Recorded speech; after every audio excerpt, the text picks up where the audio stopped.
இதுதான் நம்ம main important work. சரி, இப்போ என்ன போல் பார்க்கலாம். இப்போ டினாமினேட்டர் என்ன டேர்ம் இருக்குதோ அதுதான் போலோட ஐடியா. அப்போ z plus one equal to zero. அப்போ z equal to minus one. Power என்ன இருக்குது? டூ இருக்குது. Is a pole of order two. Pole of order two. So அடுத்த ஒர்க் என்ன? Z minus two. அப்போ z equal to two. Power என்ன இருக்குது? One இருக்குது. Is a pole of order one. That means simple pole. Pole of order ஒன்னுன்னா that means simple pole. சரி, இப்போ இதோட முடிஞ்சுதா? இதோட முடியல. இப்போ என்ன கொடுத்துக்கிறாங்க? சர்க்கிள் பார்க்குறீங்க. இது என்ன சர்க்கிள் அப்படின்னு பார்க்குறீங்க. சர்க்கிள் பார்த்தீங்கன்னா இங்கே ரியல் பார்ட் வேல்யூ இல்லை, இமேஜினரி பார்ட் வேல்யூ தான் இருக்குது. அப்போ சென்டர் பாயிண்ட் மாறுது. சென்டர் பாயிண்ட் ரியல் இல்லைன்னா ஜீரோ, இமேஜினரி வந்து மைனஸ் ஆயிடுது. அதாவது x minus zero into y minus one format இருக்குது. ஒய் மைனஸ் ஒன் ஃபார்மேட் இருக்குது. அப்போ என்னது? One into radius. ரேடியஸ் வந்து டூ. இதை வச்சு நம்ம சர்க்கிள் ட்ரா பண்ணணும். இதை வச்சு நம்ம சர்க்கிள் ட்ரா பண்ண போகிறோம்.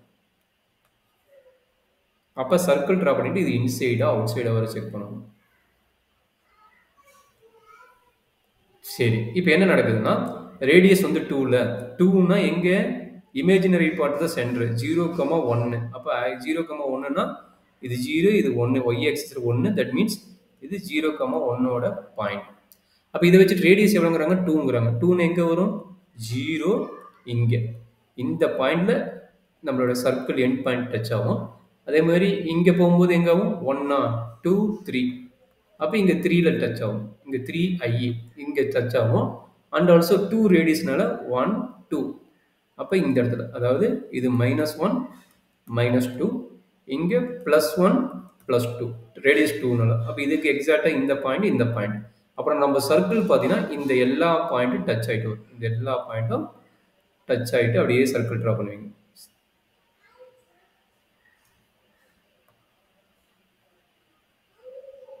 ஓகே, இது எல்லாமே டச் ஆகிட்டு ஒரு சர்க்கிள். அப்போ பார்த்தீங்கன்னா இப்போ நம்மளுக்கு போல் என்ன இருக்குது? -1ங்கிற ஒரு போல் இருக்குது, 2ங்கிற ஒரு போல் இருக்குது.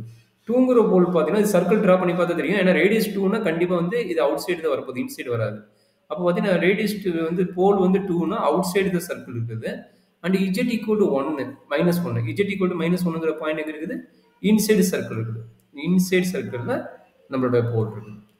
அப்போ எது இன்சைடு எது அவுட் சைடுனா நம்மளோட ஃபர்ஸ்ட் பார்ட் வந்து இன்சைடு, செகண்ட் பார்ட் வந்து அவுட் சைடு. பட் என்னாச்சு? போல் ஆஃப் ஆர்டர் 2ன்ட்டாங்க. போல் ஆஃப் ஆர்டர் 2ன்ட்டாங்க. அப்போ நம்ம ரெஸ்டிவ் எதுக்கு மட்டும் கண்டுபிடிச்சா போதும்? இந்த டேமுக்கு மட்டும் கண்டுபிடிச்சா போதும். இதுக்கு ரெஸ்டிவ் தேவையில்லை. அப்போ ஃபர்ஸ்ட் எடுத்தால் நம்ம ரெஸ்டிவ் கண்டுபிடிக்கிறது வந்து பார்க்கணும். அப்போ இங்கே எழுதும்போது எழுதிக்கிங்க, இது வந்து இன்சைடு சர்க்கிள். Inside circle. இது பார்த்தீங்கன்னா அவுட் சைடு சர்க்கிள். அப்போ அவுட் சைடு சர்க்கிள் ஆட்டோமேட்டிக்காக அது 0 ஆயிடும். அதை பற்றி நம்ம பேச தேவையில்லை. அப்போ இன்சைடு சர்க்கிளுக்கு மட்டும் நம்ம ரெஸ்டிவ் கண்டுபிடிக்க போகிறோம். அப்போ ரெஸ்டிவா f of z, z equal to -1. இது ஆர்டர் என்ன? 2. சிம்பிள் போல்னா பிரச்சனை இல்லை. ஆர்டர் 2 வரும்போது நம்ம என்ன பண்ண போறோம்? டெரிவேட்டிவ் கண்டுபிடிக்கணும். சரி, ஃபர்ஸ்ட் ஃபார்முலா எழுதலாம். இதனோட ஃபார்முலா என்ன? போல் ஆஃப் ஆர்டர் 2. அப்போ z tends to -1. ஃபார்முலா வந்து 1/m-1 ஃபேக்டோரியல். அதாவது ஆர்டர் என்ன? 2. mங்கிறது என்னன்னா ஆர்டர். mங்கிறது என்ன? ஆர்டர். ஆர்டர் 2னால அதான் வந்து m ஓட வேல்யூ இங்கே 2ன்னு இருக்குது. Into d/dz. அதாவது என்ன வரும்னா ஆர்டர், எத்தனாவது ஆர்டரோட டெரிவேட்டிவ்ங்கிறது இங்கே இருக்கும். Into f of z. f of zங்கிறது ஒரு ரெஸ்டிவ் தியரத்தை பொறுத்த வரைக்கும் என்ன இருக்குதோ அது வரும். அண்ட் ஆல்சோ லிமிட் இருக்குல்ல. அப்போ z மைனஸ்னா +1 whole square. z மைனஸ்னா +1 whole square into f of z. f of z ஓட வேல்யூ என்ன? அந்த ஃபுல்லாகவே z -1 இன்ட்டு திஸ் டேம் ஃபுல்லாகவே. அப்போ என்னாச்சு? நம்ம எழுதுகிறோம் z +1 divided by, sorry z -1 நினைக்கிறேன். numerator z -1 into divided by z +1 whole square into z -2. இதான் f of z. f of zங்கிறது அந்த இன்டெக்ரலுக்குள்ள இன்டெக்ரண்ட் ஃபங்க்ஷன். இந்த ஃபங்க்ஷன் தான் நம்மளுடைய f of z ஓட வேல்யூ. இந்த ஃபங்க்ஷன் தான் f of z ஓட வேல்யூ. ஸோ அதை எழுதியாச்சு. இதை வந்து நம்ம சிம்பிளிஃபை பண்ணணும். இப்போ m ஈக்குவல் டு 2வா, அந்த 2 சப்மிட் பண்ணிட்டு சிம்பிளிஃபை பண்ணணும். அப்போ என்னாச்சு? இந்த டேமும் கட் ஆயிரும். அப்போ என்னாச்சு? That is equal to limit z tends to -1. m ஓட வேல்யூ 1, 2. 2 - 1, 1 ஃபேக்டோரியல். 1 ஃபேக்டோரியல் 1 தான். அப்போ t/dz ஆஃப் m ஓட வேல்யூ 2. 2 - 1, 1. 2 - 1, 1.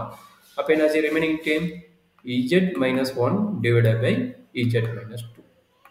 அப்போ டெரிவேட்டிவ் மெத்தடு என்ன மெத்தட் இருக்குது u பை v மெத்தட் இருக்குது. அப்போ u பை v மெத்தட்னா u dash v minus u v dash divide by v square. இந்த ஃபார்முலா தான் நம்ம இப்போ அப்ளை பண்ண போகிறோம்.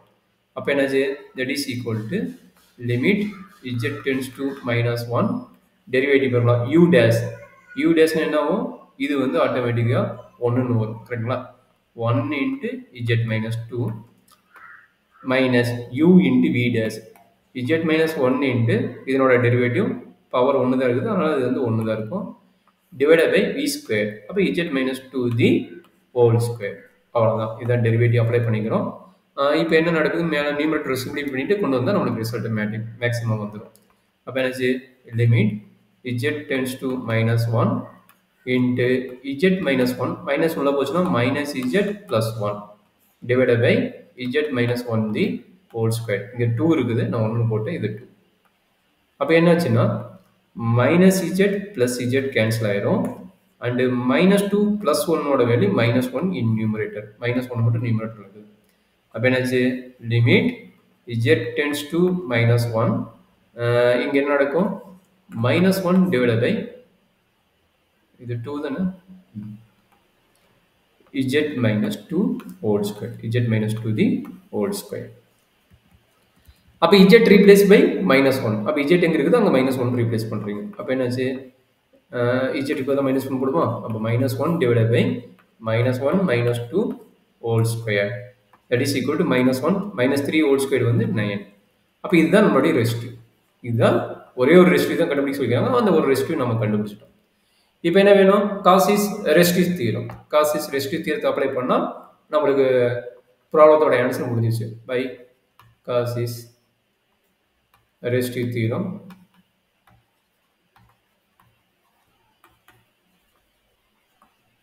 என்ன சொல்றாங்க integral over C f of z tz equal to என்ன சொல்றாங்கன்னா 2 pi I இன்டு எவ்வளவு ரெசிடியூ இன்சைட் சர்க்கிள் இருக்குதோ அத்தனை ரெசிடியூ கண்டுபிடிச்சு ஆட் பண்ணிக்கங்கிறாங்க. நம்மளுக்கு ஒரே ஒரு பாயிண்ட் தான் இன்சைட் சர்க்கிள், அதனோட ரெசிடியூ கண்டுபிடிச்சு இன்னொரு ரெசிடியூ என்ன வேணும் ஆட்டோமேட்டிக்காக அது 0ன்னு இருக்கும். அப்போ என்னாச்சு 2 pi I into sum of the residue, நம்மளுக்கு இது மட்டும் தான் ரெசிடியூ இருக்கும், மற்றவங்க மொத்தம் 0 ஆகிட்டோம். அப்போ minus 1/9 that is equal to minus 2 pi I divided by 9. இதுதான் இதனுடைய ஆன்சர். ஸோ நீங்கள் எதர் காசிஸ் இன்டெக்ரல் ஃபார்முலா போட்டாலும் சரி இல்லை நீங்கள் இதில் போட்டாலும் சரி, ஸோ ரெண்டுக்கும் நம்மளுக்கு சேம் ஆன்சராக வரப்போகுது. மேக்ஸிமம் ரெசிடியூ தீரத்தை அப்ளை பண்ணிக்கோங்க, நம்ம ஈஸியாக ஆன்சர்